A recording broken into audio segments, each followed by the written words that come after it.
Muy buenas tardes. Bienvenidos a la segunda charla del guía denominada Disposiciones establecidas en la guía Euraquem, segunda edición, para la estimación de la incertidumbre de medición que deriva del muestreo. Antes de iniciar, debemos recordarle que es bien importante mantener sus micrófonos en silencio, sus videos apagados, para que todos podamos disfrutar de esta charla sin interrupciones. Para las constancias de participación es importante que al ingresar puedan ingresar su participación en el link que está apareciendo en el chat del Zoom. Asimismo, van a poder hacer sus preguntas a nuestro ponente a través del chat desde el inicio de la exposición y serán respondidas al final en una rueda de preguntas. Al finalizar el evento,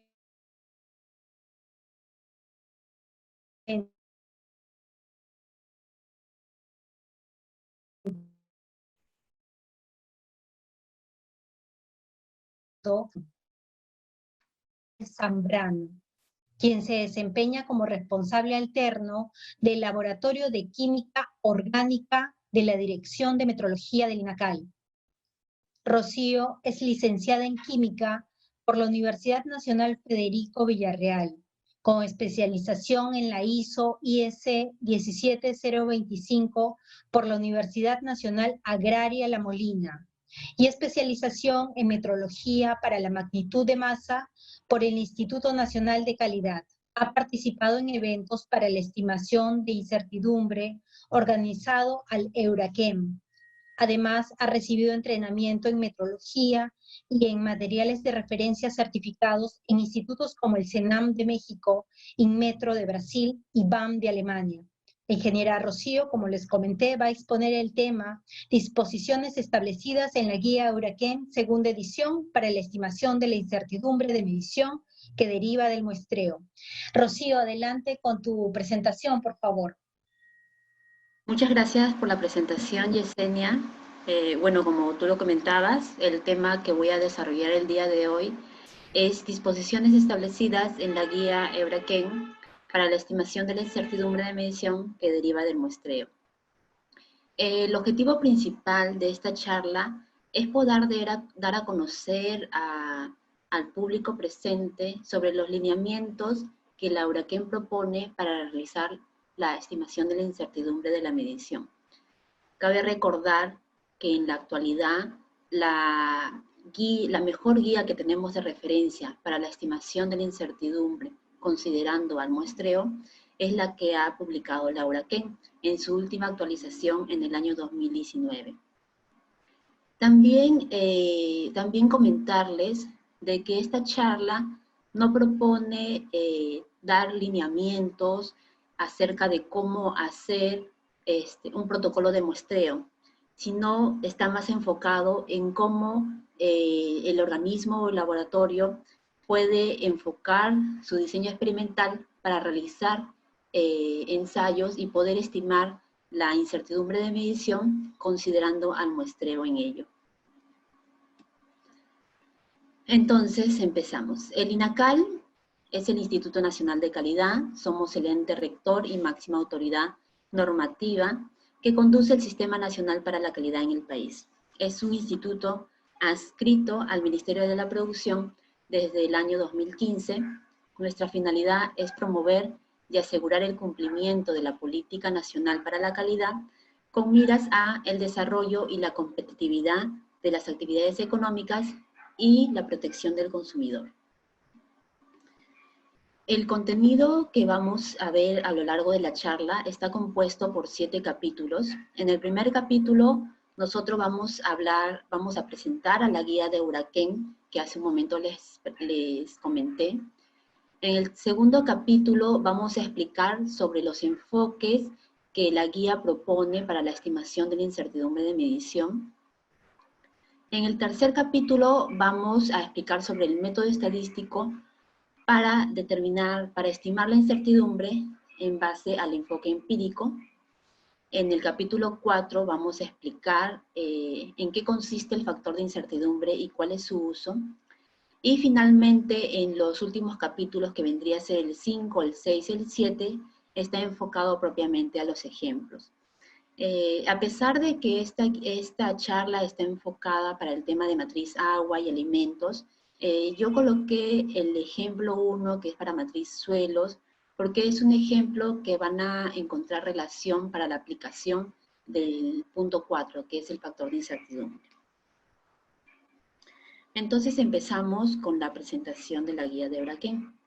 La guía de Euraquen es una guía que muchos laboratorios de ensayo toman de referencia. La Euraquen no solamente ha publicado guías con respecto a incertidumbre de muestreo derivada del, incertidumbre de medición que deriva del muestreo, sino también incertidumbres analítica, que es la que comúnmente utilizan los laboratorios de ensayo cuando desean realizar la estimación de la incertidumbre.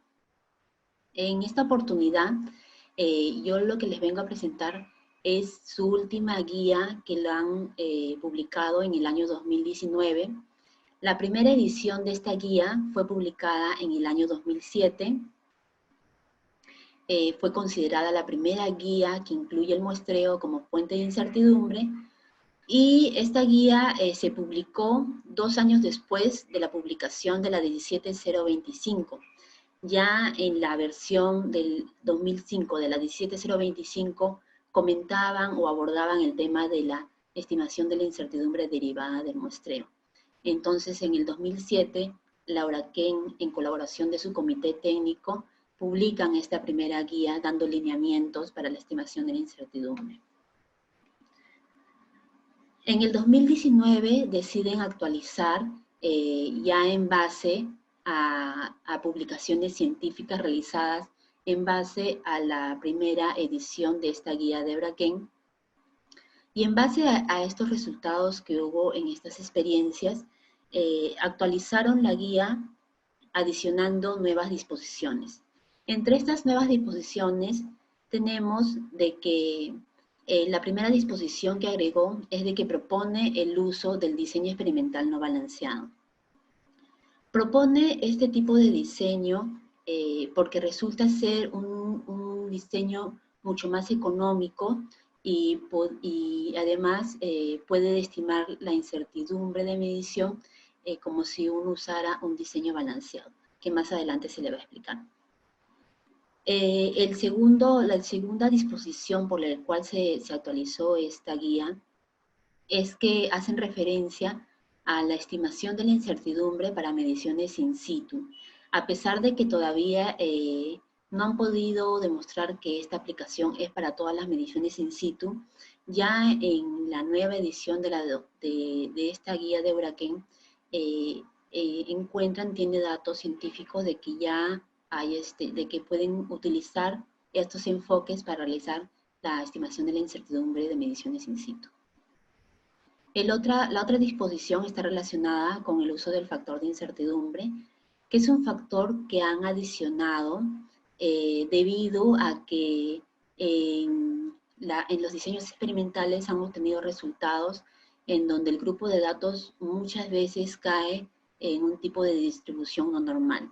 Entonces, en este caso de tipos de distribuciones, es donde es conveniente usar el uso del factor de incertidumbre. La cuarta disposición por la cual actualizaron esta guía es de que citan el primer ejemplo de ensayo de actitud de muestreo. Este ejemplo fue desarrollado por el doctor Ramsey, lo tiene publicado. Si ustedes desean revisarlo, pueden buscar esta referencia que ven en la parte inferior de sus pantallas y pueden ver cómo es que desarrolló el diseño experimental para realizar un ensayo de actitud de muestreo. En el segundo capítulo vamos a ver cuáles son los enfoques que se utilizan para la estimación de la incertidumbre. La Euraquen propone 2 enfoques.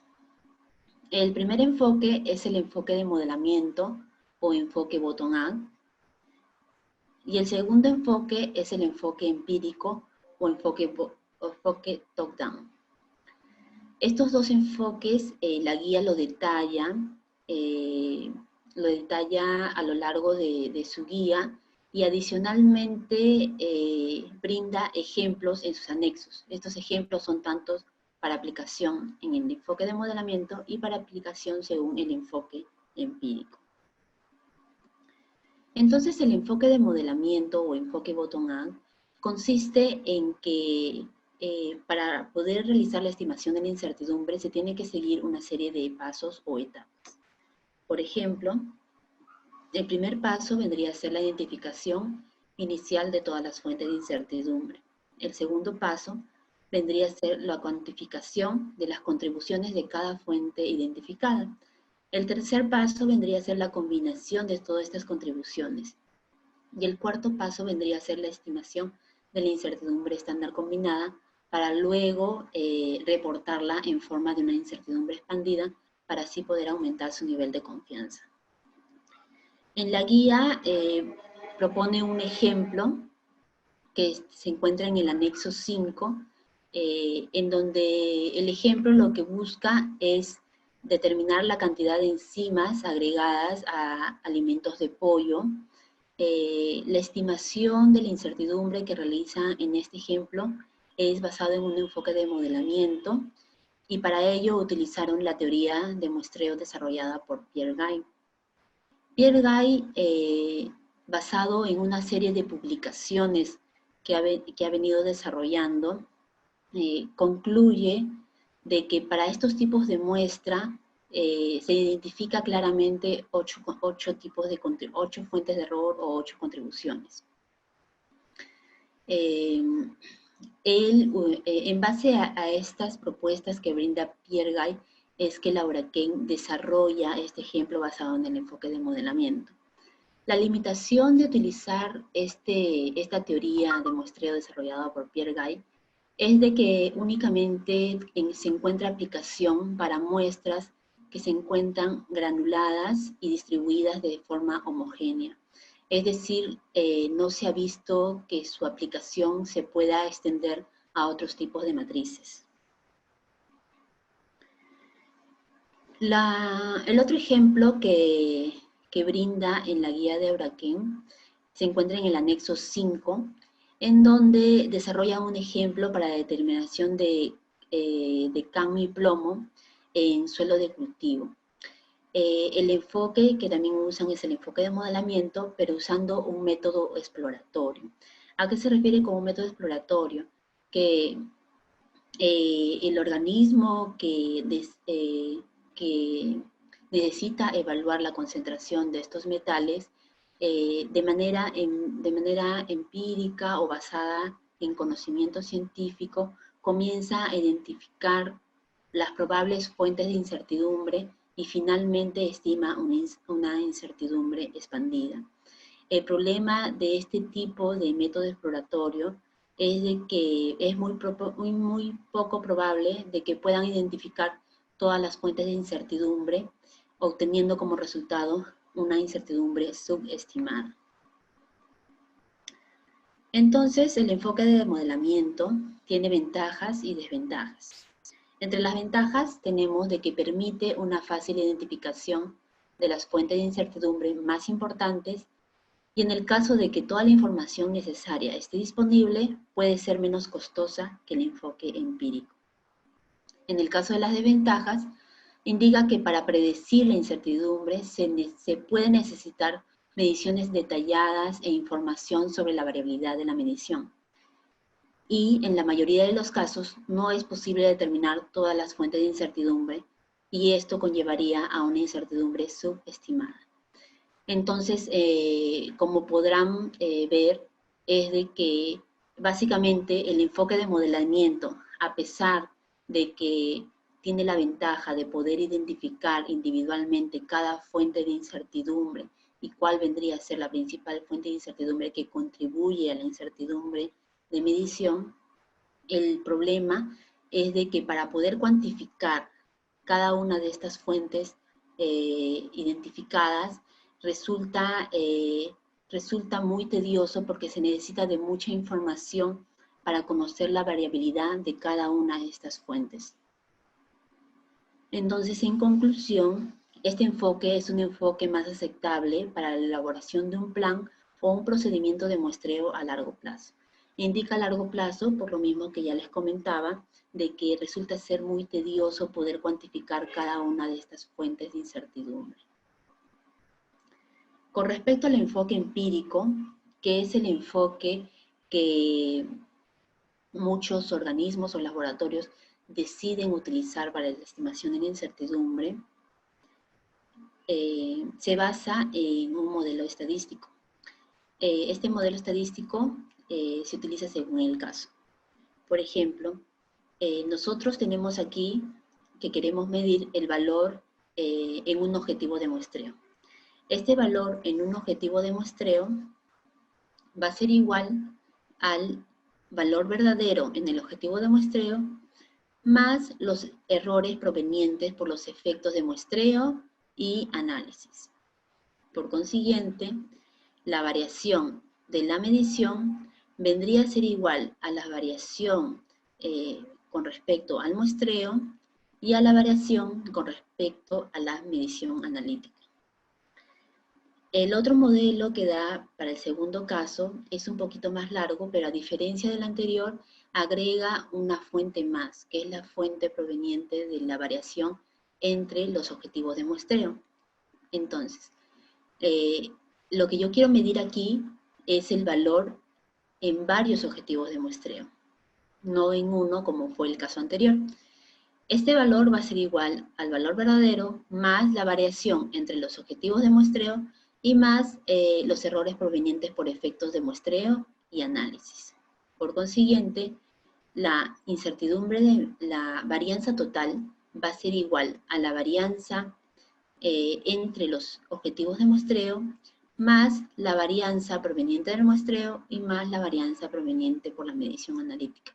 La varianza de muestreo más la varianza de la medición analítica vendrían a ser lo que comúnmente conocemos como la varianza de la medición. Entonces, como podrán ver, el enfoque empírico es un enfoque bastante sencillo. Únicamente los aportantes están agrupados por efectos de error, por efectos aleatorios, tanto en el muestreo como en las mediciones analíticas.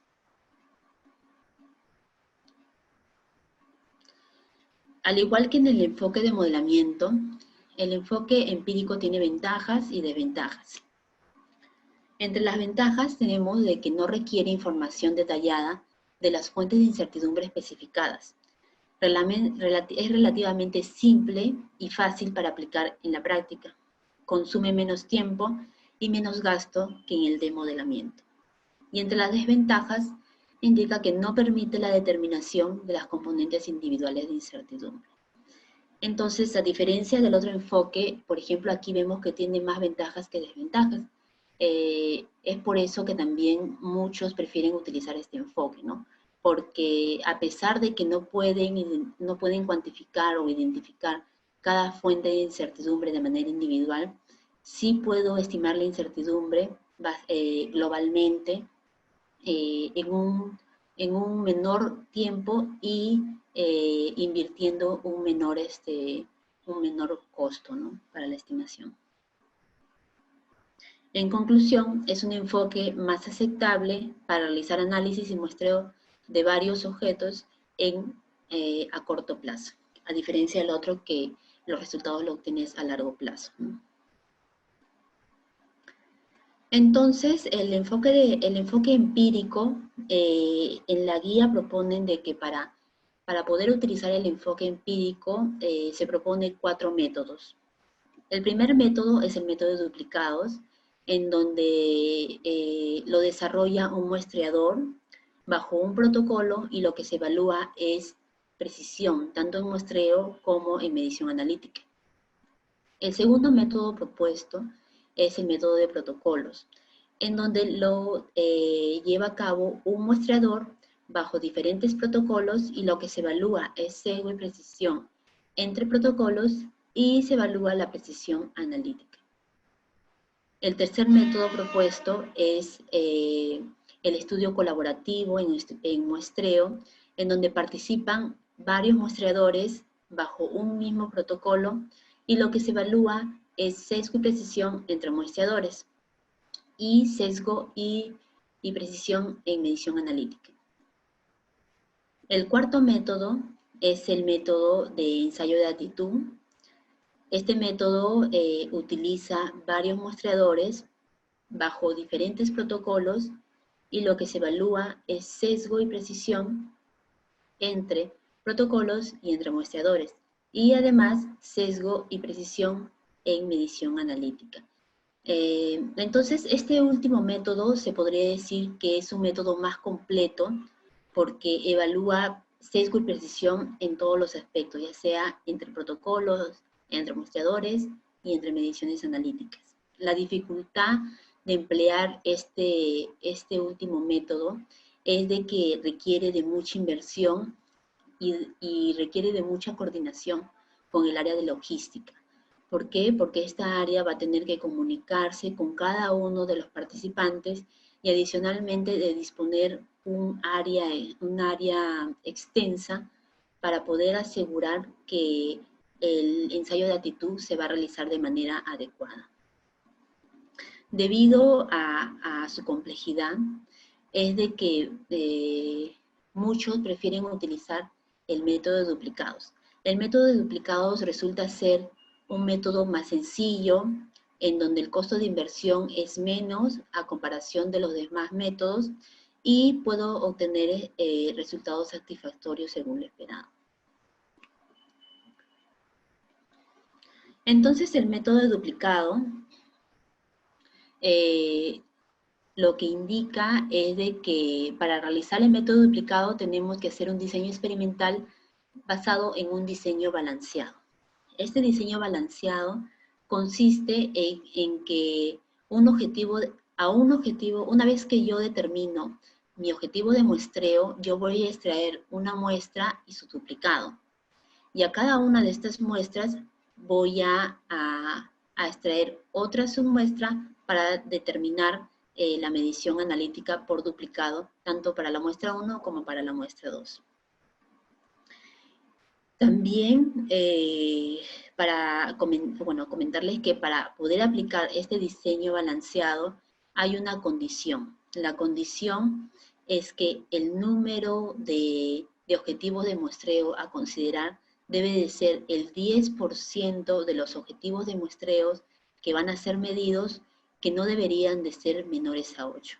Más adelante les voy a explicar con un ejemplo en qué consiste esta condición que me refiero, ¿no? El método de duplicados tiene variantes. La primera variante es que en vez de ser un diseño balanceado, se vuelve un diseño multinivel. Este diseño multinivel se indica que es multinivel porque aumenta un nivel más a comparación con el diseño balanceado.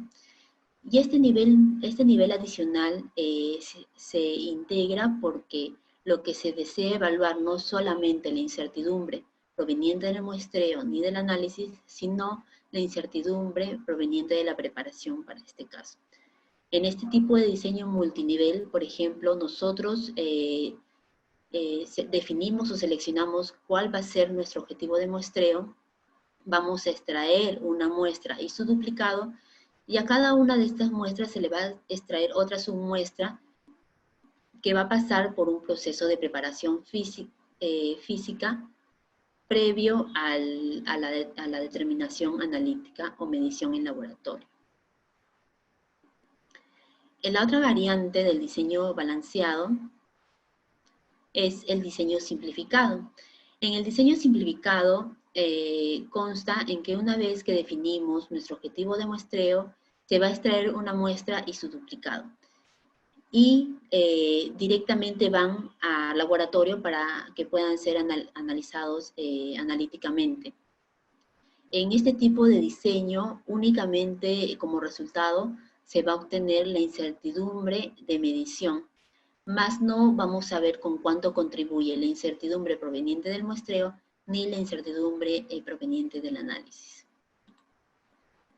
La tercera variante vendría a ser el diseño no balanceado, en donde una vez que definimos el objetivo de muestreo, se extrae una muestra y su duplicado, y solamente a una de las muestras es que se extrae una muestra para realizar la medición analítica por duplicado. y en el caso de la otra muestra solamente se haría una medición analítica. Este método de acá es un método que Laura Kem propone su uso en caso no se pueda llevar a cabo un diseño balanceado, ya que han tenido data científica de que realmente no han encontrado diferencias significativas entre un diseño balanceado y un diseño no balanceado. Y la ventaja es de que te reduce el costo de inversión en un 33% aproximadamente. En el tercer capítulo, lo que vamos a ver son los métodos estadísticos para la estimación de la incertidumbre, basado en el enfoque empírico. Entonces, basado en este enfoque empírico, como han podido ver, el enfoque empírico lo que usa es bastante el diseño balanceado. Cuando uno tiene estos tipos de diseños experimentales, para poder evaluar la varianza, lo que comúnmente se utiliza es el ANOVA, o análisis de varianza. Entonces, este ANOVA se puede utilizar en 3 casos diferentes.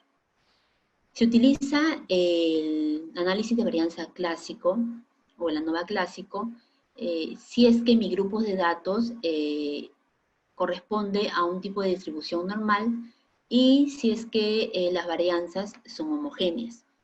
El segundo caso es cuando utilizamos el ANOVA robusto.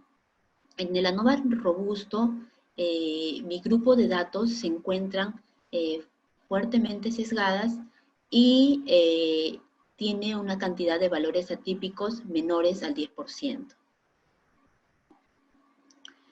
El tercer caso es el análisis de ANOVA después de realizar una transformación logarítmica. En este caso, se utiliza cuando el grupo de datos tiene una distribución de tipo logarítmica normal y la incertidumbre relativa obtenida está alrededor del 20% aproximadamente. De estos 3, los 2 últimos son los que usualmente se utilizan para la evaluación de la incertidumbre proveniente del muestreo, ya que hay muchos estudios que evidencian que el grupo de datos obtenidos cuando uno realiza un muestreo muchas veces difiere de una distribución normal. Entonces, Laura Kem propone un programa para evaluar este análisis de varianza, junto con el Comité de Métodos Analíticos. Publicaron en la página web de Royal Society of Chemistry un software para que puedan evaluar el análisis de varianza. Este software se encuentra validado, se llama el RANOVA 2 y se encuentra para que ustedes lo puedan descargar de manera gratuita. En este software, una vez que nosotros descargamos el paquete y lo queremos utilizar, es un archivo en Excel compuesta por 4 secciones básicamente. En la primera sección es donde nosotros vamos a colocar los datos obtenidos bajo nuestro diseño experimental balanceado. Una vez que hacemos clic en Run RANOVA, vamos a obtener este grupo de resultados, ¿no? En la primera sección obtenemos los resultados basados en una ANOVA clásica. En la segunda sección, resultados basados en una ANOVA robusta. Y en la tercera sección, resultados para obtener el factor de incertidumbre que se le va a explicar más adelante. Y adicionalmente se muestran estas gráficas de contribuciones en donde podemos evaluar con cuánto contribuye tanto el muestreo como el análisis. Entonces, el factor de incertidumbre que les comentaba hace un momento, para poder abarcar este tema, Laura Kem indica de que cuando uno realiza muestreo, obtiene diferentes valores de incertidumbres relativas. Por ejemplo, si es que encontramos incertidumbres relativas menores al 15%, se las clasifica como incertidumbre de medición pequeña. Si las encontramos entre 15 y 50, se las clasifica como incertidumbre de medición mediana. Y mayores a 50 como incertidumbre de medición grande. En el caso de incertidumbre de medición pequeña, usualmente se la suele expresar como el valor medido más menos el factor por la incertidumbre. Pero, ¿qué pasa en los siguientes casos? ¿Será adecuado también presentar los resultados bajo esta forma dada en el caso de la incertidumbre de mediciones pequeñas? Entonces, para ello se utilizó una simulación Monte Carlo para poder comparar las dispersiones de los resultados. Si es que nosotros tenemos incertidumbres relativas alrededor del 0,1%, que es usualmente la que obtienen los institutos de metrología, nosotros podemos ver de que la distribución normal, la distribución logarítmica normal, se asemeja mucho a lo propuesto por la simulación Monte Carlo. Cuando nosotros tenemos incertidumbres de hasta el 16%, que a veces son los laboratorios de ensayo u otros laboratorios, en donde solamente consideran mediciones analíticas, obtenemos de que la distribución normal se aleja de la distribución logarítmica normal. Y esta distribución logarítmica normal se acerca a la propuesta indicada por la simulación de Monte Carlo. Cuando encontramos incertidumbres relativas alrededor del 42%, encontramos ya diferencias más significativas con respecto a la distribución normal y a la distribución logarítmica normal, siendo la distribución normal la que se aleja del grupo de datos reales. E incluso en esta distribución normal comienza a abarcar datos negativos. Si es que nosotros tenemos una distribución, una incertidumbre del 53%, alrededor del 53%, ya vemos la diferencia que existe entre una normal y una logarítmica normal.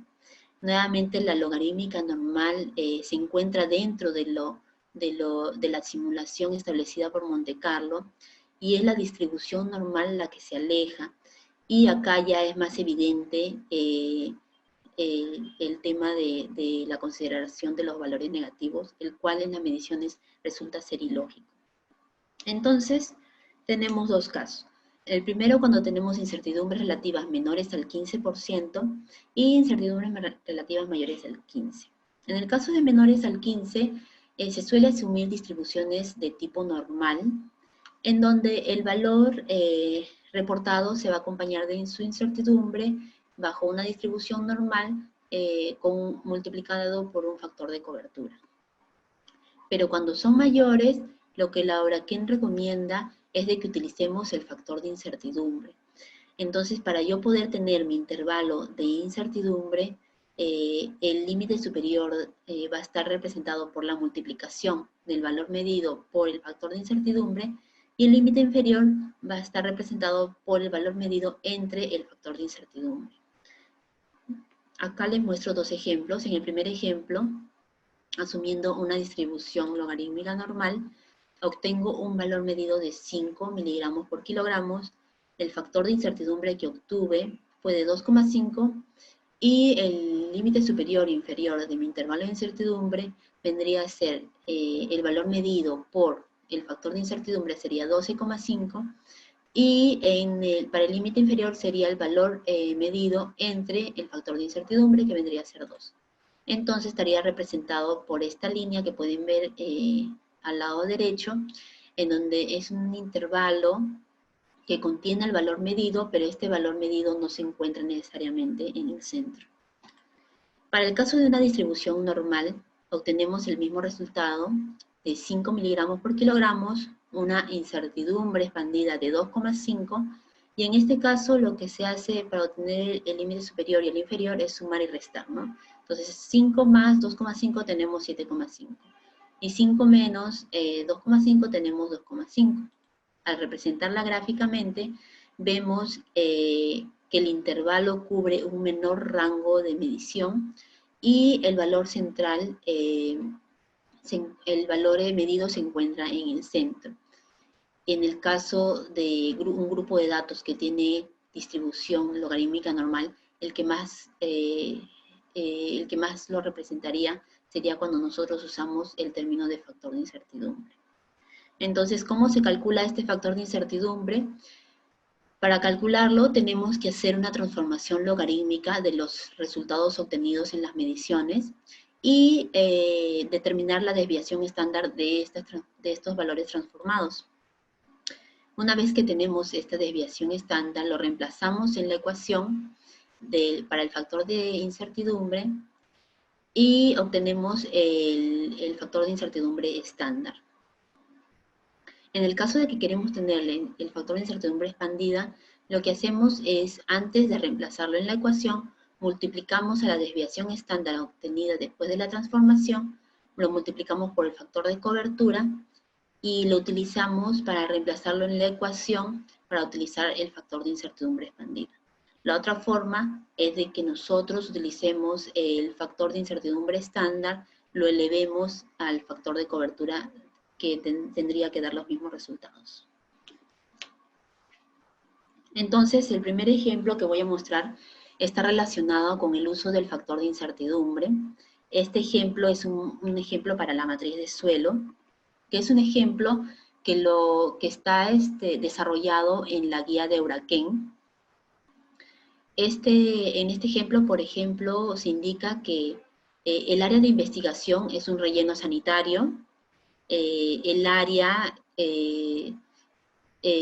consta de 300 metros por 300 metros y lo que se va a evaluar son 100 muestras objetivos de 30 metros por 30 metros cada una. El objetivo de la investigación es utilizar el área de estudio para la construcción de viviendas, para lo cual se deben de evaluar los niveles de plomo. Entonces, para ello utilizaron un diseño experimental. El diseño experimental que utilizaron es el diseño balanceado, que es como les comentaba, se define quiénes son las muestras objetivos. En este caso, las muestras objetivos vendría a ser un área de 30 metros por 30 metros. De cada una se va a extraer una muestra y su duplicado, y cada una de ellas se va a analizar por duplicado. La condición es de que, por ejemplo, en este caso yo voy a hacer 100 mediciones de muestras objetivos, entonces tendría que utilizar el 10% basado en este diseño experimental. El protocolo de muestreo que utilizaron es 100 muestras extraídas de suelo superficial, usando una pala. Entonces, el área que yo he definido que va a ser la zona donde yo voy a muestrear es un área de 300 metros por 300 metros. Se dividió en 100 áreas. Cada una de las áreas estaría definido por un área de 30 metros por 30 metros.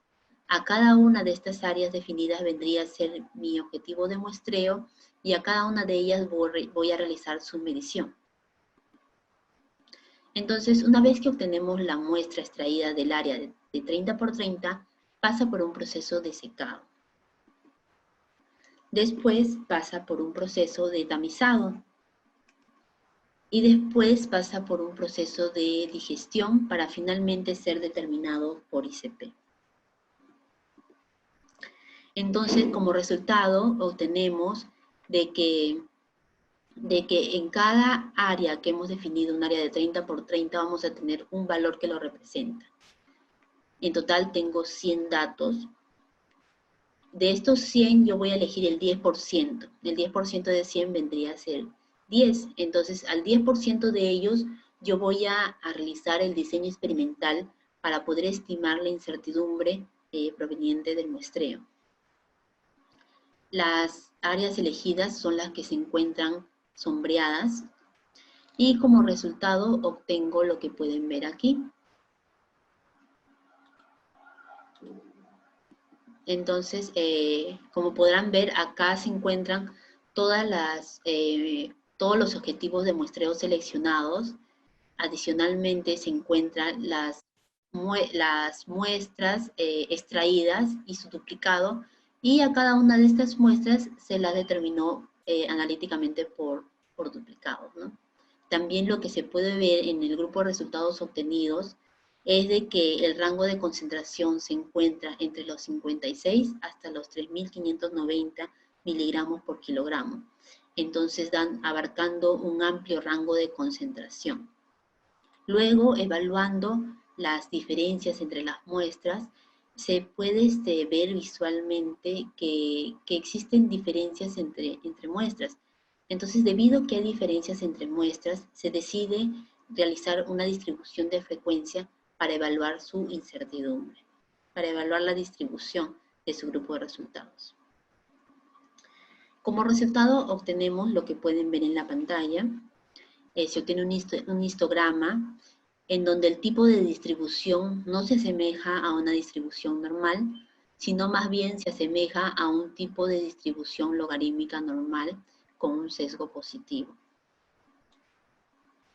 Si nosotros realizamos la transformación logarítmica de este grupo de datos, podemos ver de que el grupo de datos ya se asemeja más a un tipo de distribución normal. Entonces, hay dos opciones para estimar la incertidumbre.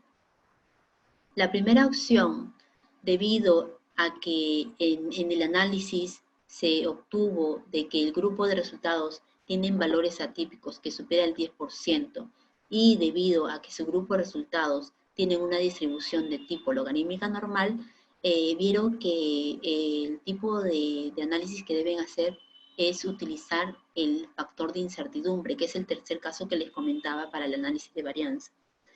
Para obtener este factor de incertidumbre, se puede emplear el R-ANOVA. Ese vendría a ser el primer caso. La segunda opción es de que nosotros, a través de un Excel, realicemos la transformación logarítmica de los valores obtenidos, y una vez que lo tenemos transformado logarítmicamente, realizamos un análisis de varianza clásica.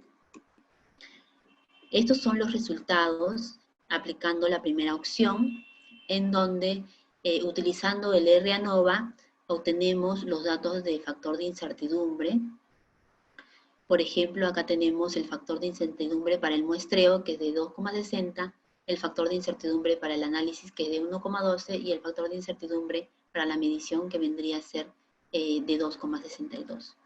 En el segundo caso, cuando nosotros realizamos la transformación y evaluamos la ANOVA clásica, obtenemos que la desviación estándar de mis valores transformados vendría a ser 0,4817. Nosotros reemplazamos esta desviación estándar en la fórmula para determinar el factor de incertidumbre, obtenemos que el factor estándar de incertidumbre es de 1,62 y el factor expandido vendría a ser 2,62. Si pueden ver, utilizando esta segunda opción o utilizando la primera opción, se tienen los mismos resultados. Entonces, para expresar mis resultados, en este caso, por ejemplo, obtuvimos un factor de incertidumbre de 2,62.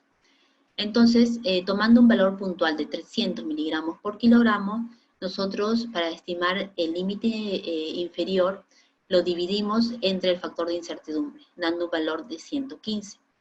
Y al valor puntual lo multiplicamos por el factor de incertidumbre y obtenemos el valor de 784. Como resultado obtenemos este tipo de gráfica en donde el valor medido se encuentra a un extremo de todo el intervalo de la incertidumbre. Si hubiéramos usado el ANOVA robusto, utilizando la incertidumbre relativa para un valor puntual de 300, obtendríamos como resultado que mi valor medido se va a encontrar dentro de un intervalo que no representa a mi grupo de resultados obtenidos experimentalmente, ¿no?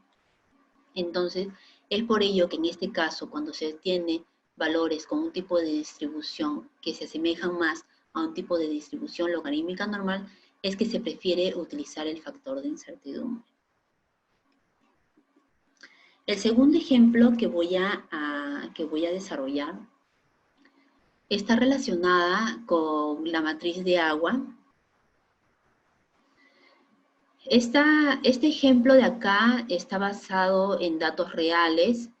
Es una publicación realizada en el año 2015 por la doctora Natalie Guigues y el título de esta publicación es Estimación de la incertidumbre de muestreo y análisis para la evaluación de la adecuación al uso de la red de monitoreo para la calidad del agua. Este estudio fue realizado en Francia a través de la red de monitoreo de la calidad de agua. Entonces, el objetivo del estudio fue de demostrar la adecuación al uso de los protocolos de muestreo y análisis utilizados para el monitoreo de la calidad del agua en aguas superficiales dentro de la red de monitoreo de calidad de agua del Centro de Investigación Ambiental de Monitoreo y Ensayo llamado OPE. Entonces, esta red de monitoreo se encuentra al noreste de Francia y la pueden identificar en este mapa. La línea negra vendría a ser todo lo que abarca la red de monitoreo y lo que ven en las estrellas vendría a ser las estaciones de monitoreo que tiene esta red de monitoreo, ¿no? Esta red tiene 26 estaciones y tienen un programa para poder evaluar con cierta frecuencia la calidad del agua en todos estos puntos. Entonces, el diseño experimental, para el diseño experimental siguieron una serie de pasos. El primer paso fue establecer los requisitos de calidad en los parámetros químicos para evitar la distorsión de la información geoquímica. En pocas palabras, lo que deberían de establecer era la incertidumbre de medición aceptable para poder realizar el control de calidad en sus aguas superficiales. El segundo paso fue investigar las fuentes de incertidumbre. El tercer paso fue elegir un diseño de estudio. Y el cuarto paso fue evaluar la adecuación al uso mediante la comparación de la varianza de la medición con respecto a la varianza total. Entonces empezó por especificar el mensurando. Para especificar el mensurando se definió de que lo que se necesita saber es determinar la concentración de al menos un parámetro o especie química de cada grupo de interés que soporta la vida ambiental acuática. La OPE lo separó en grupos. Estos fueron en 6 grupos. El primer grupo es los parámetros físico-químicos in situ. El segundo grupo es con respecto al contenido de sólidos. El tercer grupo es con respecto a los constituyentes principales del agua. El cuarto grupo con respecto a nutrientes. El quinto con respecto a materia orgánica. Y el sexto con respecto a contaminantes. Y adicionalmente establecieron de que quienes iban a realizar la recolección de estas muestras, iban a realizar el transporte y finalmente el análisis, iba a ser el laboratorio ASPEC, que es un laboratorio que se encuentra acreditado con la 17025 y además cuenta con informes de auditoría en donde demuestra su competencia para la recolección o muestreo de muestras in situ. Como mensurando, eligieron estos parámetros químicos que fueron pH, conductividad, oxígeno disuelto, temperatura, sólidos suspendidos totales, turbidez, carbono orgánico total, calcio, cloro, nitratos, nitritos, amonio y fosfato.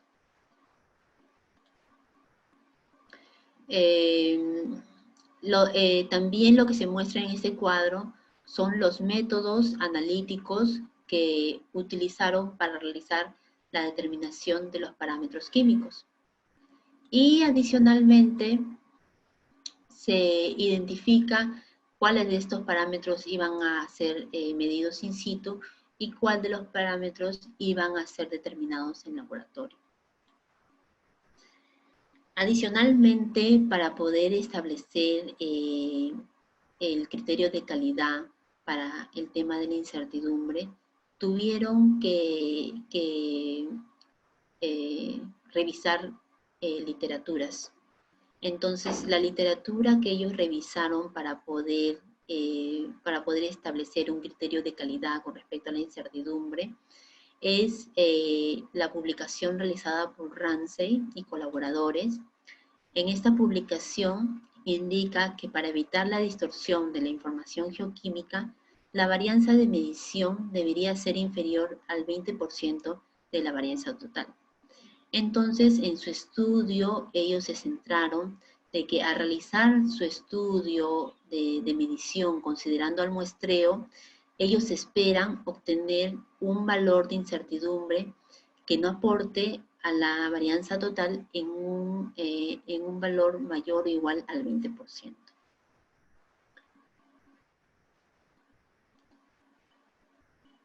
Luego establecieron un plan de muestreo.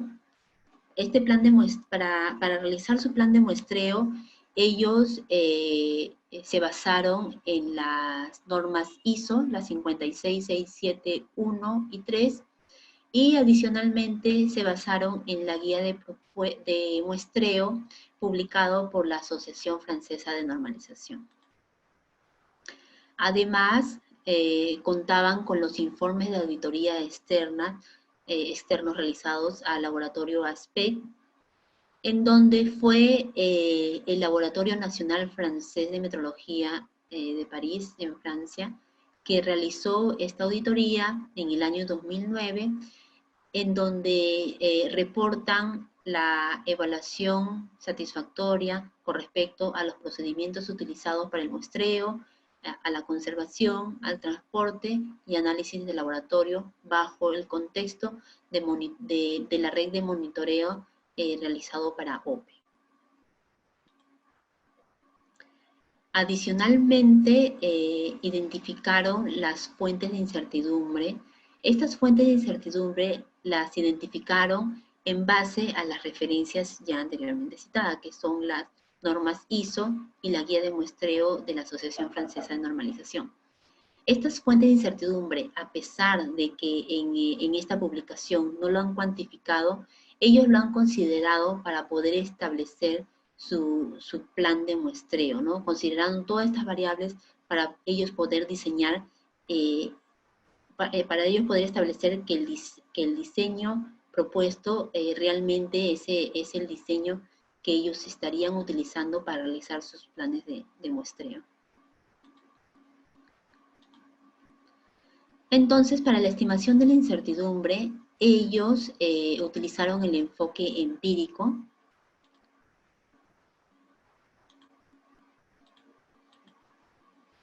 Este enfoque empírico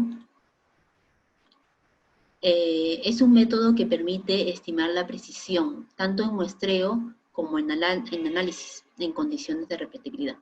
Como les comenté anteriormente, la incertidumbre de medición o la varianza de la medición vendría a ser igual a la varianza con respecto a los efectos de muestreo y a la varianza con respecto a los efectos de la medición analítica.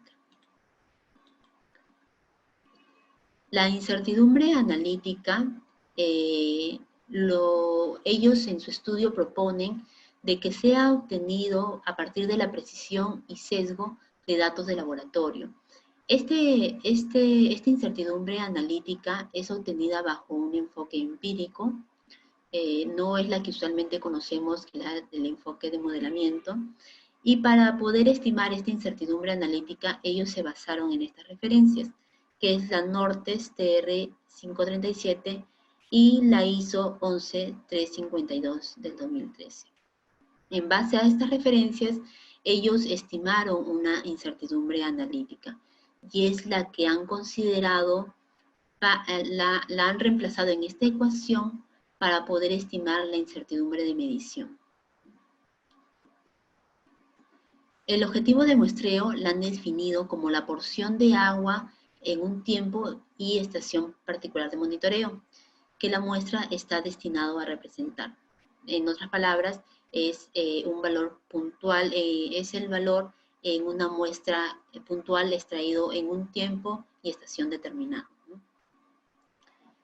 Entonces, acá la propuesta es utilizar el enfoque empírico y además también no determinar la incertidumbre analítica basado en este enfoque empírico propuesto por Hurricane, sino utilizar la incertidumbre analítica proveniente de un enfoque empírico, pero basado en estas guías de referencia.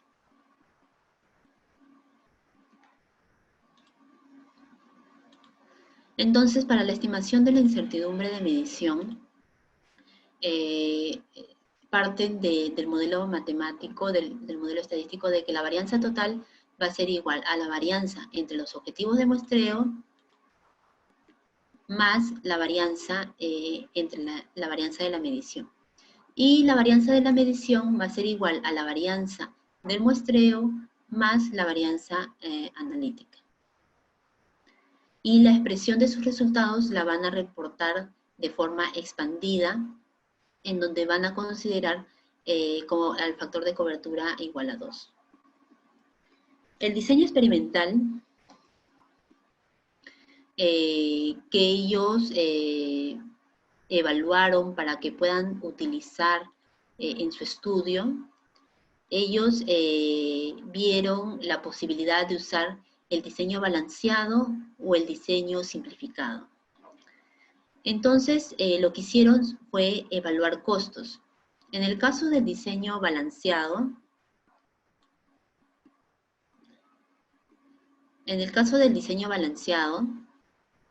ellos contaban con un presupuesto en donde la inversión para el monitoreo que lo realizan de manera periódica es de 58.600 euros. Utilizando este diseño balanceado, obtienen que para la validación de su estudio necesitarían invertir adicionalmente 52.000 euros. En total estarían invirtiendo un total de 110.600 euros. Evaluando el porcentaje, ven que la inversión adicional a lo que usualmente suelen gastar representa el 47% de lo que van a invertir en su totalidad. Luego, al evaluar el diseño simplificado, partieron de la misma premisa que lo que siempre gastan para temas de monitoreo es de 58.600 euros y para el diseño, para la validación de este estudio basado en un diseño simplificado, ellos tendrían que invertir adicionalmente 8.800 euros, dando un total de 67.400 euros. Esta inversión adicional representa el 13% de la inversión total. Entonces, debido a que le resulta conveniente por un tema de costo el diseño simplificado y partiendo de la premisa de que el laboratorio que han contratado para realizar las mediciones analíticas y el muestreo es un laboratorio que muestra competencia porque ha pasado auditorías externas con instituciones reconocidas y adicionalmente cuenta con la acreditación de la 17025, han decidido que van a utilizar la incertidumbre reportada por este laboratorio contratado y para poder estimar la incertidumbre proveniente del muestreo. Entonces, para ellos se les fue más sencillo proponer el uso del diseño simplificado para este estudio. Entonces, la contribución del análisis de la incertidumbre de medición. Para evaluar esta contribución, el laboratorio que realizó el monitoreo y el análisis, indica que para estimar esta incertidumbre utilizó la precisión intermedia. Esta precisión intermedia se obtuvo en base a data histórica que varía entre los 40 a 70 datos acumulados durante todo el tiempo que han venido desarrollando ensayos. Las muestras control que han utilizado varían, algunos son muestras minerales de la marca Volvic, son soluciones estándar, y otros son materiales de referencia certificados. Para el caso del sesgo, ellos utilizaron los resultados obtenidos en sus comparaciones interlaboratorio, en sus comparaciones, en sus ensayos de actitud, contaban con una data de 15 participaciones, en las cuales en todas ellas han salido satisfactorias, y además sus participaciones se han encontrado dentro de los valores de concentración en las cuales iban a medir para este estudio. Entonces, obteniendo tanto la dispersión por parte de la precisión y el sesgo, obtuvieron la incertidumbre analítica. Como les comento, esta incertidumbre analítica la obtienen bajo un enfoque empírico recomendado por la NORDES y la norma ISO. Y finalmente obtienen una incertidumbre analítica que lo ven en la parte final del cuadro, ¿no? Ahora, ya determinaron la incertidumbre por parte de... ya determinaron la incertidumbre analítica, y ahora lo que quieren estimar es la contribución por parte del muestreo. Para esta contribución utilizaron el diseño simplificado, en donde sus objetivos de muestreo van a ser las 26 estaciones. A cada estación extrajeron una muestra bajo su protocolo y lo extrajeron por duplicado. Lo que hicieron es evaluar las diferencias para ver la distribución. Se evaluó la homogeneidad de varianzas y se identificó de que menos del 5% de los datos vendrían a ser datos atípicos. Entonces, en base a estos resultados que han obtenido, ellos deciden utilizar un análisis de varianza clásico, que es el ANOVA de un factor, en donde en este ANOVA de un factor lo que obtienen como resultado es la varianza proveniente de la medición. Entonces, esta varianza proveniente de la medición utilizando la ecuación propuesta inicialmente, la ecuación 1, obtienen la varianza entre los objetivos de muestreo. Y la incertidumbre derivada del muestreo lo obtienen a partir de la incertidumbre de medición que lo obtienen de la ANOVA y la incertidumbre de analítica que lo obtienen de los resultados de laboratorio. Haciendo una diferencia, obtienen la contribución por parte del muestreo. Los resultados se muestran aquí, en donde se ve la concentración encontrada durante el diseño experimental, la incertidumbre de medición y la incertidumbre de muestreo. Entonces se observa 3 comportamientos. El primer comportamiento es de que la contribución del muestreo es insignificante para el caso de pH, de conductividad, de temperatura y de nitratos. Es por eso que en esta gráfica de resultados no se la muestra, porque resulta que estos valores de incertidumbre de muestreo encontrado resultan ser insignificantes. Luego, para el caso de calcio y turbidez, la incertidumbre de medición encontrada es equivalente a la incertidumbre analítica. Y para el caso nuevamente del calcio y de la turbidez, el muestreo es la que contribuye en poca medida, ¿no? Y los que y los que realmente, los parámetros que sí realmente contribuyen en el tema de muestreo vendrían a ser el oxígeno disuelto, los sólidos, el TOC, los nitratos y los fosfatos. También lo que presentaron quiénes son los contribuyentes principales, las clasificaron según la contribución dominante. Entonces, por ejemplo, acá, para el caso de turbidez, cloruros, calcios y nitratos, se obtiene que el mayor contribuyente a la incertidumbre de medición vendría a ser la proveniente por el análisis. Y para el caso de oxígeno disuelto, sólidos, TOC, nitritos y fosfatos, el mayor contribuyente que contribuye en la incertidumbre de medición vendría a ser la proveniente del muestreo.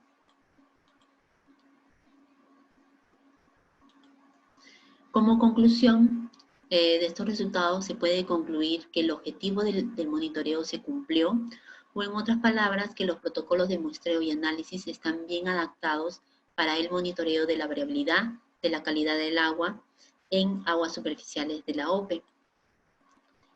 ¿Por qué? Porque ellos, si se acuerdan lo que les comenté en el inicio del estudio, es de que ellos en base a literatura de referencia establecen de que la incertidumbre de medición no debería de superar al 20% de la incertidumbre total.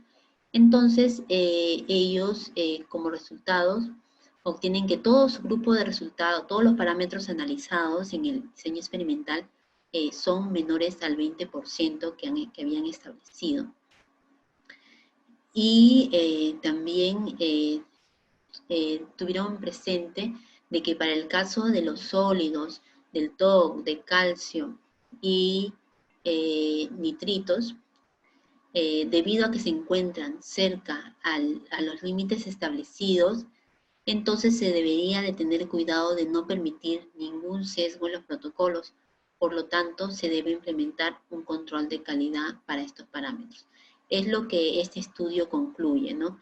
El estudio concluye de que su protocolo que ellos han planteado para realizar los monitoreos dentro de la red de monitoreo para la calidad de agua superficial en la OPE, ven que sus protocolos establecidos sí se encuentran conforme a lo esperado y que para el caso de los sólidos, TOC, calcio y nitritos, tendrían que implementar adicionalmente criterios de control de calidad para asegurar de que estos no van a superar el límite que se han establecido, que es del 20%. Eso fue un ejemplo con respecto al tema de la matriz de agua. Ahora vamos a explicar un ejemplo también basado en una publicación para el tema de matriz de alimentos. Esta publicación fue realizada en el año 2011 por la doctora Elizabeth Victoria y colaboradores. Y el título de esta publicación es Incertidumbre de muestreo en mediciones de aflatoxinas en piensos de animal con aplicación de los lineamientos establecidos en la guía de Euraquén. Entonces empezamos por conocer un poco acerca de las aflatoxinas. Las aflatoxinas son un tipo de toxinas producidas por ciertos hongos en cultivos agrícolas. Han sido detectados en piensos y productos alimenticios, demostrando sus efectos adversos en humanos y animales debido a que se alojan en el pulmón. Hay muchos estudios que lo involucran con el tema de desarrollo del cáncer. Y entre las aflatoxinas más peligrosas encontramos a la aflatoxina B1, y por lo cual es de gran importancia para la seguridad en los alimentos y piensos. Entonces, debido a estas razones, es que las aflatoxinas, específicamente la aflatoxina B1, es muy importante realizar su medición, ¿no? El objetivo del estudio es estimar la incertidumbre de medición, incluyendo el muestreo, y utilizarlo como herramienta para verificar el plan de muestreo del análisis de aflatoxinas en tortas de semilla, de algodón. ¿Por qué las tortas de semilla? Porque estas tortas de semilla se la utiliza como pienso, se utiliza como una alta fuente de proteínas para la alimentación de animales. ¿Y por qué estimar la incertidumbre de medición considerando el muestreo? Porque durante las evaluaciones o el análisis de la aflatoxina B1 se han dado cuenta de que el muestreo y la preparación de la muestra para poder identificar a las aflatoxinas son los principales contribuyentes debido a que las aflatoxinas se distribuyen de manera desigual en las muestras. Además, su determinación es importante para proteger la salud humana y el bienestar animal. Y las autoridades verifican que los planes de muestreo utilizados funcionen conforme a lo esperado. Y adicionalmente, a los comerciantes se les recomienda el uso de esta incertidumbre de muestreo para así poder controlar los riesgos financieros. Para realizar el diseño experimental siguieron también una serie de pasos. El primer paso fue establecer un plan de muestreo que se espera que resulte en un nivel de incertidumbre aceptable para el propósito mediante la revisión de la literatura. Ellos proponen usar un diseño balanceado anidado basado en un muestreo interpenetrante. Si podrán observar, al igual que el ejemplo anterior, ellos también proponen establecer un plan de muestreo, pero para poder establecer un plan de muestreo, ellos se basan bastante en cuál sería el nivel de incertidumbre aceptable para el propósito. Como segundo paso,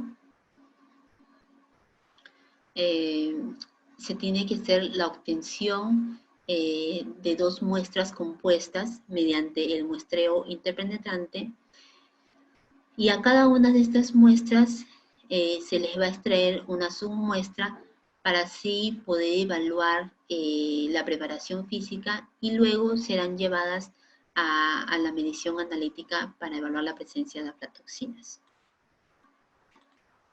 Como tercer paso, van a hacer la selección de 10 muestras objetivos para el desarrollo experimental, ya que, como les comenté en diapositivas anteriores, cuando uno quiere estimar la incertidumbre basada en un enfoque empírico, se tiene que hacer el diseño experimental, ya sea en el 10% o en un número que no sea menor a 8. Como cuarto paso, vendría a ser la evaluación de los datos por la NOVA clásica. El plan de muestreo que ellos utilizaron se encuentra bajo los lineamientos de la ISO 11648-1, en donde utilizan el muestreo de tipo interpenetrante.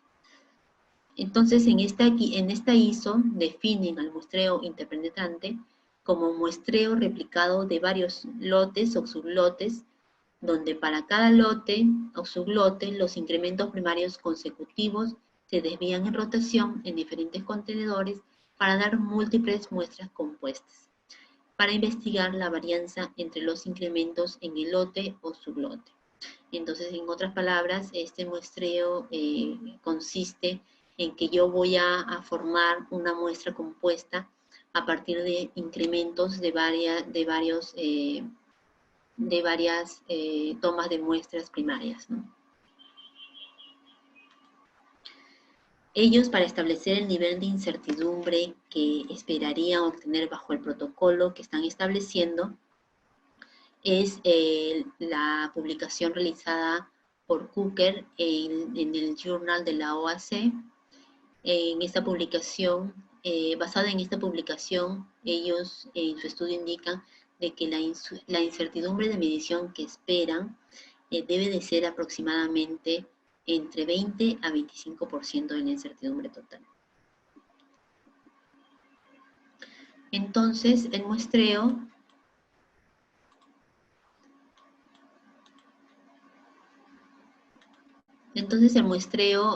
consistió en definir al objetivo de muestreo. Este objetivo de muestreo, un objetivo de muestreo está compuesto por 40 toneladas de sacos de pienso, y como lo hicieron en 10 objetivos de muestreo, este mismo proceso se va a realizar por 10. Luego, a este objetivo de muestreo se formó una muestra compuesta mediante un muestreo interpenetrante. Esta muestra compuesta es una composición de 10 incrementos de 100 gramos. En total, por cada muestra compuesta tienen 1 kilogramo, y para llevar a cabo este diseño experimental, ellos tuvieron que extraer esta muestra en duplicado, es decir, que lo van a hacer por dos veces, ¿no? Después, la muestra compuesta extraída pasó por un proceso de molienda. Se realiza el proceso de molienda porque los sacos de pienso tienen productos que contienen partículas grandes y podría tener el riesgo de tener porciones pequeñas que se encuentran altamente contaminadas. Entonces, por ello es que deciden realizar la molienda. Después de la molienda, ellos con ayuda de una cuchara extraen sus muestras. Estas submuestras representan una cantidad de 25 gramos que luego pasan a un tema de pretratamiento para que luego sean medidas analíticamente. Para la preparación, esta submuestra extraída, pasó por un proceso de extracción de metanol con alcohol, con etanol. Luego pasó por un proceso de filtración. Luego pasó por un proceso de purificación utilizando columnas cromatográficas. Y finalmente, para el análisis, realizaron la cuantificación por HPLC.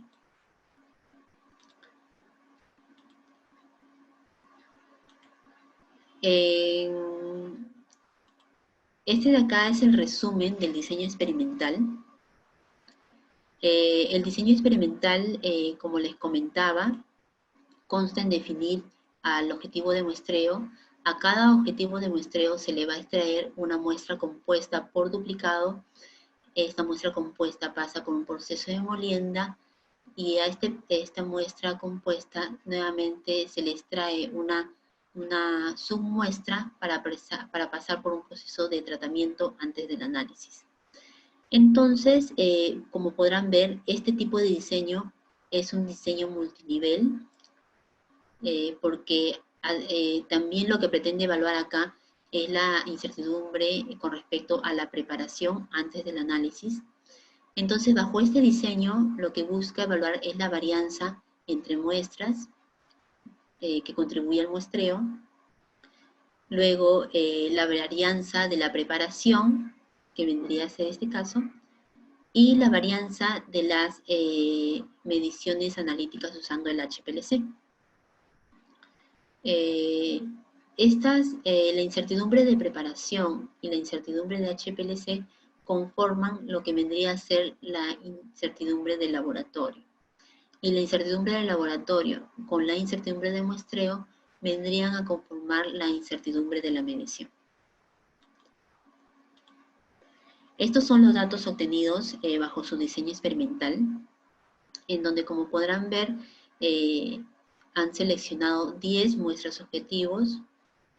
A cada muestra objetivo se le ha extraído una muestra compuesta por duplicado, y a cada una de estas muestras se le ha extraído una submuestra igual por duplicado. Y a cada una de estas submuestras han sido medidos por duplicado por HPLC. Para realizar la evaluación estadística, ellos a su grupo de resultados lo evaluaron usando un histograma y observaron de que la distribución obtenida para su grupo de resultados se acerca mucho a una distribución normal, ¿no? Los resultados vendrían a ser las líneas punteadas, y la línea sólida vendría a ser una distribución normal. Entonces, la distribución que han encontrado es muy similar a una distribución de tipo normal. Entonces van a utilizar un análisis de varianza clásico.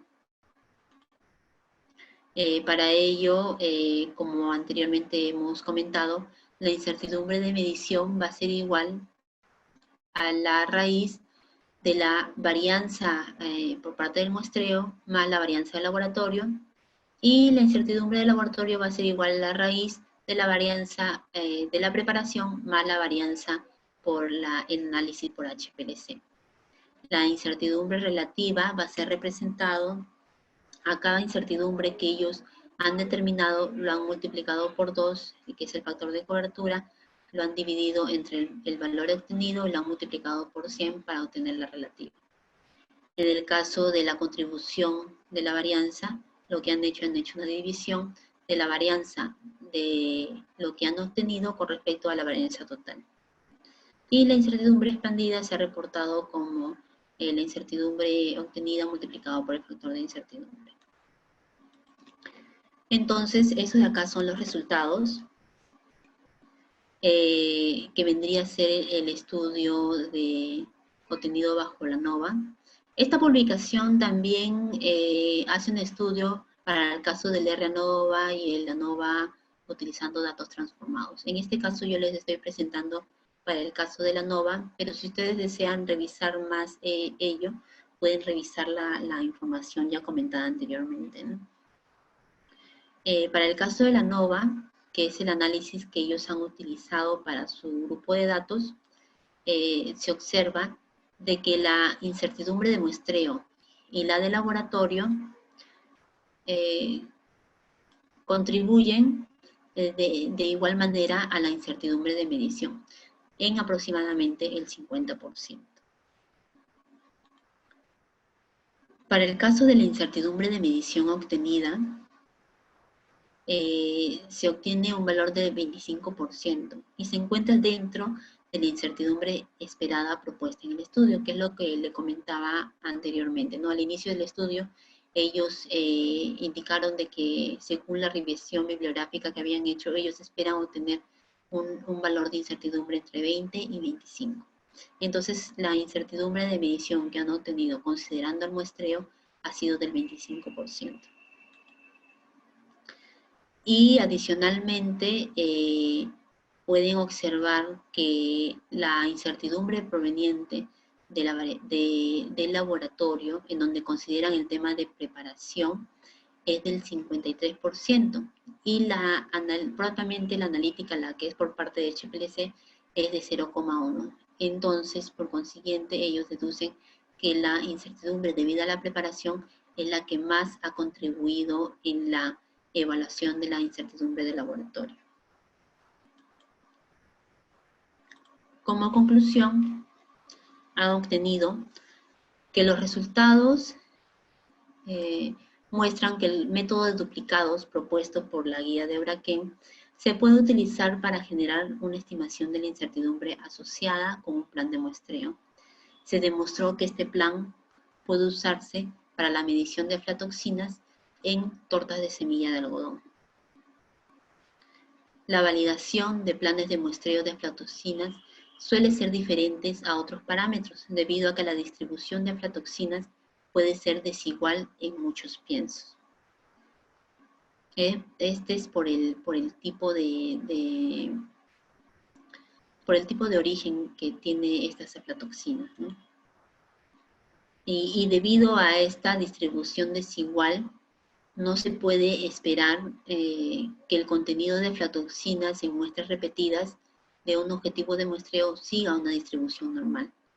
Y para cumplir estos supuestos, se deben formar muestras compuestas duplicadas mediante muestreo interpenetrante. Esta es una conclusión importante que ellos dan porque es en base a esta premisa de que ellos establecen su plan de muestreo, ¿no? Ellos, debido a que saben de que las aflatoxinas se distribuyen de manera desigual en las muestras, entonces ellos, previo al análisis y toma de muestras, y tuvieron la estrategia de utilizar el muestreo interpenetrante. Y según la teoría de muestreo y enfoque empírico, el tamaño de partículas tiene un gran impacto a la incertidumbre de muestreo y especialmente para la medición de productos granulados. La incertidumbre de muestreo puede reducirse moliendo una gran muestra compuesta, que es también lo que ellos colocaron en su plan de muestreo, ¿no? Si recordarán, dentro del diagrama de flujo que hice para el tratamiento de la muestra, ellos consideraban la molienda como parte del proceso de preparación de la muestra. Bueno, ese es con respecto a los ejemplos desarrollados para el tema de aguas y alimentos. Espero haya sido de su agrado. Adicionalmente, acá les presento las referencias bibliográficas que se consideró para poder mostrarle toda esta presentación. Si ustedes realmente están interesados en poder estimar esta incertidumbre considerando el muestreo para sus procesos de muestreo bajo los planes que ustedes han establecido, sería recomendable que revisen toda esta literatura y especialmente la guía que tenemos, que es la guía que tenemos como mejor referencia, la publicada por la de Oraken, para que ustedes puedan utilizarla como referencia. Bueno, a nombre de INACAL, les agradezco mucho por estar presente en el desarrollo de esta charla. Muchas gracias, a continuación, Rocío. Muchas gracias, Rocío, por tu exposición, tu brillante exposición que has tenido, muy, muy clara. Hay muchas personas que nos han hecho llegar sus inquietudes y vamos a empezar una ronda de preguntas, no sin antes mencionarles a todos que es importante que se hayan inscrito para poder entregarles sus constancias. Y las constancias van a ser para aquellas personas que hayan estado tanto en la mañana como en la tarde. Muy bien, ahora vamos a empezar con la primera pregunta de la tarde y es de Víctor, no nos ha puesto el apellido. Víctor indica, en el caso de matrices o productos de calidad de aire, ¿también aplicaría el diseño de incertidumbre de muestreo? Muchas gracias por la pregunta, Víctor.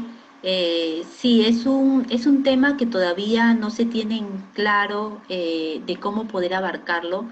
En realidad, de todos los tipos de matrices en donde uno puede evaluar la incertidumbre proveniente del muestreo, es la de relacionada con el tema de aires, la que se ha encontrado ciertas dificultades debido al tipo de matriz, ¿no? Como sabemos, el aire se encuentra de manera libre, no se encuentra de manera estática y poder evaluar un protocolo para realizar la incertidumbre de muestreo suele ser un poco complicado, ¿no? Aún no hay referencias con respecto a utilizar la guía Oraken para poder estimar la incertidumbre proveniente del muestreo para el caso de estas matrices en aire.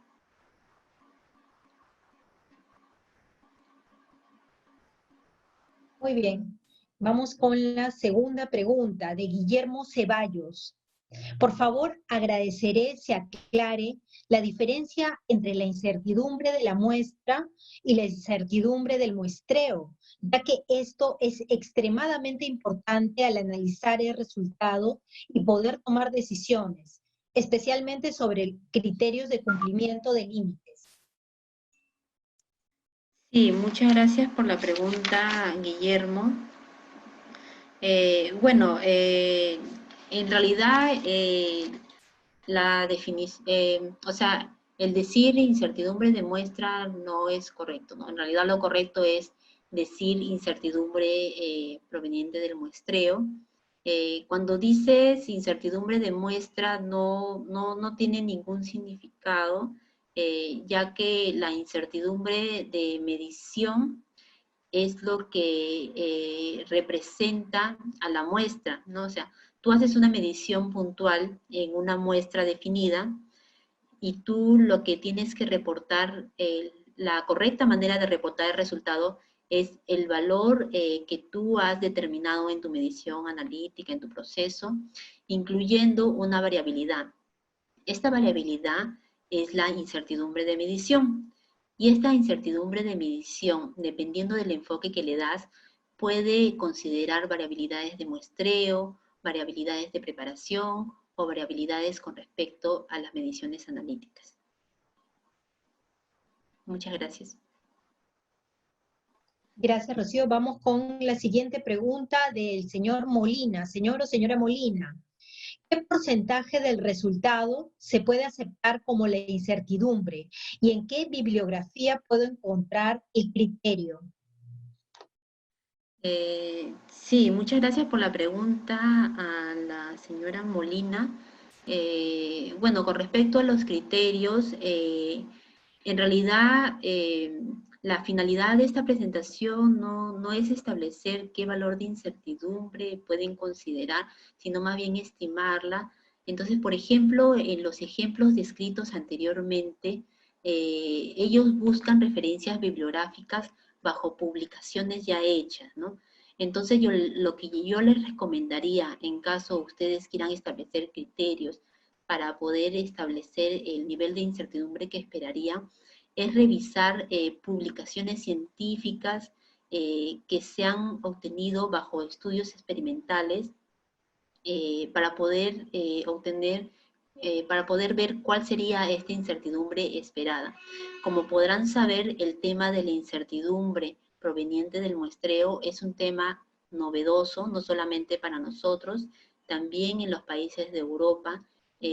Cuando se publicó la primera edición de la guía de Euraquén, que fue en el año 2007, hasta la actualidad solamente tenemos un ensayo de actitud en donde han considerado el muestreo, pero previamente a ello han comenzado a aparecer publicaciones en donde realizan la estimación de la incertidumbre de medición basado en el enfoque propuesto por la Euraquén.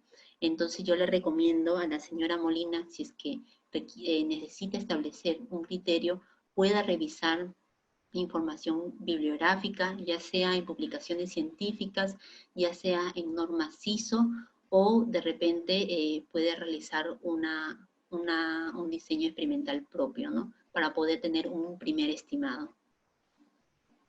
Muchas gracias. Gracias. La cuarta pregunta es de Guillermo Ceballos. ¿Se tiene alguna propuesta para la elección del 10% de datos a ser utilizados para la evaluación de la incertidumbre? ¿Me podrías repetir la pregunta, por favor? Sí, claro que sí. Guillermo Ceballos es la persona que te está haciendo esta consulta. ¿Se tiene alguna propuesta para la elección del 10% de datos a ser utilizados para la evaluación de la incertidumbre? Muchas gracias por la pregunta, Guillermo. Bueno, el tema del 10% es, es lo que propone la guía de Euraquén, ¿no? La Euraquén propone de que para que tú realices el diseño experimental balanceado, tú mínimo debes de utilizar este diseño al 10% de tu data, que no debería ser menor a 8. Y bueno, sí hay una explicación detrás de ello, ahorita no la recuerdo bien, pero te invito a que tal vez puedas revisar la guía de Euraquén, en donde sí da la explicación de por qué consideran el 10%, ¿no? Muchas gracias. La siguiente pregunta es de Neil Patrick. Sería de mucha ayuda si me pudieran responder lo siguiente.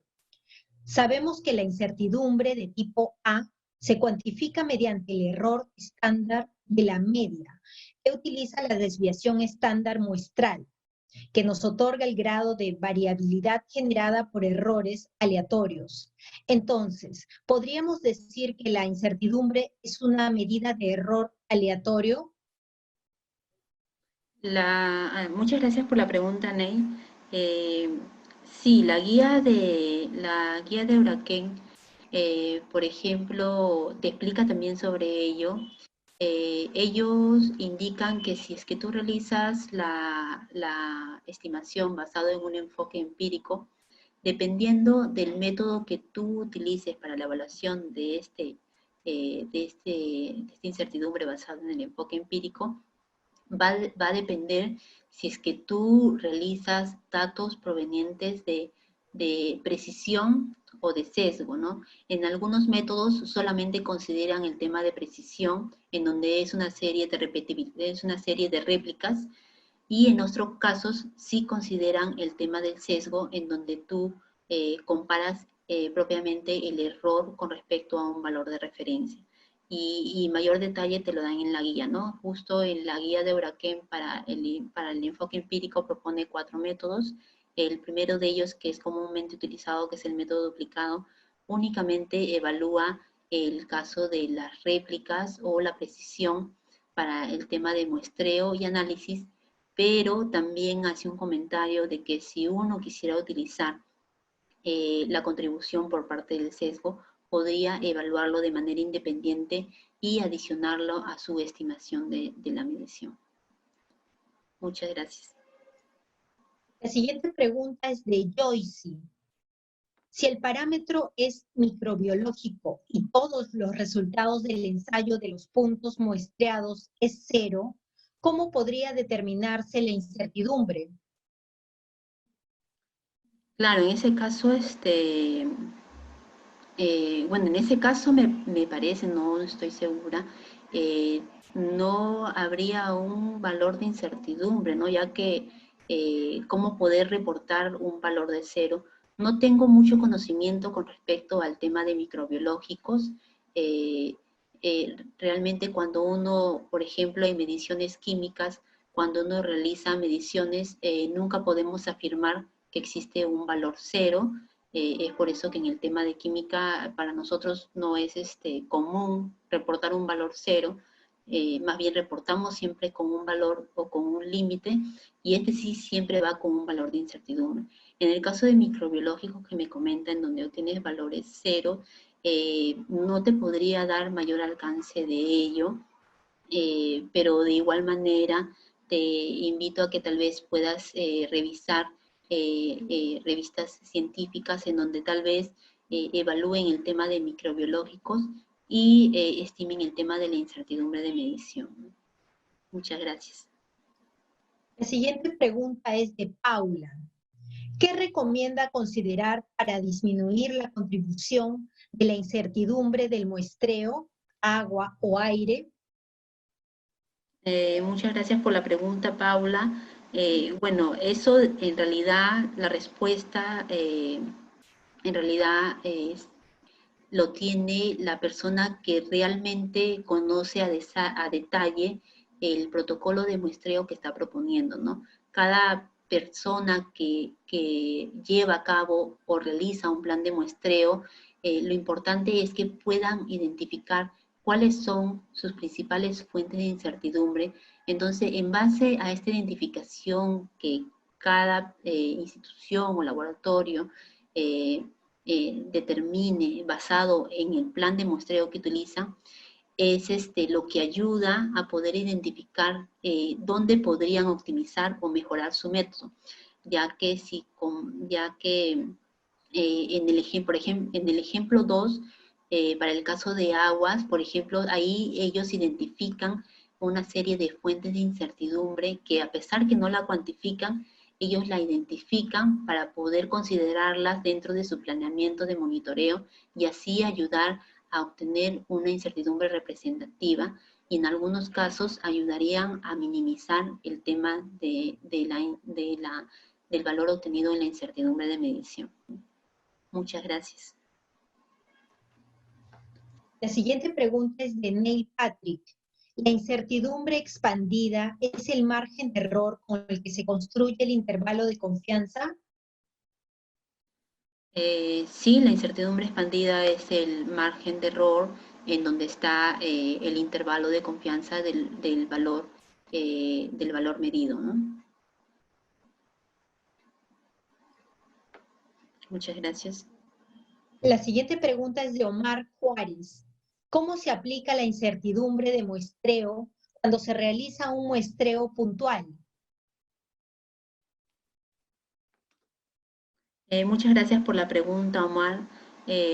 Bueno, cuando realizas un muestreo puntual, entiendo que te refieres tal vez a que no tienes más estaciones o puntos de monitoreo. Lo que se sigue es la misma lógica, se hace una serie de replicados. Lo que se establece es tomar varias muestras a una distancia determinada, a una profundidad determinada. Eso va a depender de cómo tú elabores tu plan de muestreo, pero sí partiendo de la premisa que mínimo debes tener una cantidad del 10% de los valores medidos que no deberían de ser menor a 8. Muchas gracias. Rocío Cortés te hace la siguiente pregunta. ¿Me podría explicar cómo se estima la incertidumbre de la preparación? Me refiero a un ejemplo en piensos. ¿Me podrías repetir la pregunta, por favor? Sí, claro que sí. ¿Cómo se estima la incertidumbre de la preparación? Me refiero a un ejemplo en piensos. Muchas gracias por la pregunta, Cortés. Rocío fue. Ah, Rocío Cortés. Sí. Ah, ok. Muchas gracias por la pregunta, Rocío. Bueno, el tema de la incertidumbre por preparación, como lo expliqué en el último ejemplo, sigue la misma lógica, ¿no? En este caso, el diseño experimental que utilizaron para evaluar esta incertidumbre por preparación es el diseño multinivel. En este diseño multinivel no solamente evalúan la incertidumbre con respecto al muestreo y al análisis, sino adicionalmente evalúan la incertidumbre proveniente de la preparación. Y esto lo hacen de la misma manera como se ha hecho los demás diseños, se hace bajo un diseño anidado o balanceado.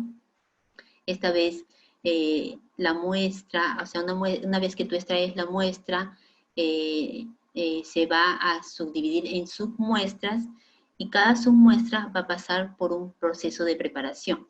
En esa etapa, los resultados obtenidos en esa etapa es lo que se evalúa como incertidumbre de la preparación, ¿no? Muchas gracias. La siguiente pregunta, digamos, es de Rocío Cortés. La señora Cortés hizo una pregunta bastante larga, por eso lo he partido en dos. A ver, aquí viene. Tengo una duda con respecto al reporte de la incertidumbre de las mediciones analíticas. En las bebidas se reportan las sumatorias de analitos, por ejemplo, aldehídos, alcoholes superiores y ésteres. Durante la verificación del método, se estimó la incertidumbre por analito. Por lo tanto, deseo saber qué incertidumbre reportar en el informe de ensayo. La sumatoria de las incertidumbres, la incertidumbre cuyo valor sea más pequeño o la incertidumbre cuyo valor sea más grande.